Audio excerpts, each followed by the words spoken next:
Hello and welcome. My name is Brent and this is the 12th devlog for Blue Sky Aces, a retro World War I flight simulator inspired by the style of games I played when I was younger. The last couple of weeks have been focused on updating the models for the existing aircraft and continuing the process of adding new aircraft. This week we've got 2 updated models and 2 brand new aircraft. If there's an aircraft that you'd really like to see in the game, then please leave a comment down below and we'll do our best to add it.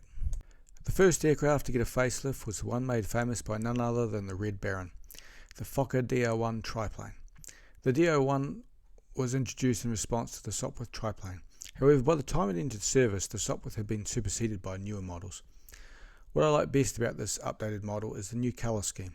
The colouring on the old green model was just too saturated for my liking, whereas this new one looks more like the real thing, and the subtle ribbing on the wings and tail add a nice bit of detail. The other thing I like is the cockpit view, especially the new machine gun models, which have much more detail. I've created a to-do task to add some animations to make them feel better to fire. In addition to the standard colour scheme, I've also created a red variant for none other than the Red Baron, because you can't have a World War I flight simulator without the Red Baron popping up at some stage. The next aircraft to be updated was the Fokker DR-1's great Nemesis, the Sopwith Camel.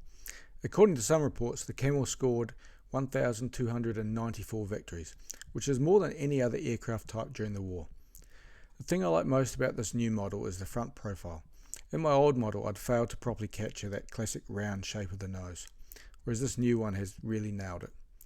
What I'm finding is that this process of importing the updated new aircraft models is becoming much easier and faster, which I suspect is down to the fact that I've been doing so many in recent times. In the past I would only do a new aircraft every few months, so the process never felt familiar. The big difference now is that I've got a 3D modeler, Curtin, working on the models for me, so he's able to tune them out quickly. So there's always a new one in production, and as they say, practice makes perfect. The next aircraft is a new one for the game, the Bristol F2, commonly known as the Brisfit or Biff. This was a British 2-seat fighter bomber and reconnaissance aircraft that proved to be a very versatile aircraft that was capable of holding its own against the single seat of fighters.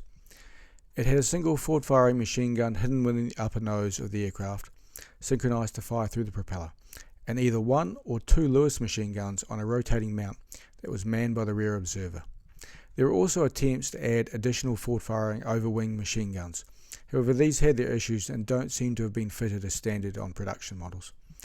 In addition to its guns, the type was also capable of carrying a respectable 450-pound bomb load, which really makes the Brisfit a very versatile aircraft, capable of bombing a target and then able to fight its way back to friendly lines. The latest new aircraft to discuss today is the SPAD 7, a French-built aircraft that was first in a series of successful biplane fighters built by the manufacturer which I'm not going to attempt to pronounce, but it was commonly referred to as SPAD. The SPAD was renowned as a sturdy and rugged aircraft with good climbing and diving characteristics, and it provided a good stable gun platform. One of the challenges I've faced with setting up many of these aircraft is the setup of the first-person view from the cockpit, to align the camera, gun sight and guns to ensure the player has a good view and the bullets are hitting the centre of the crosshair.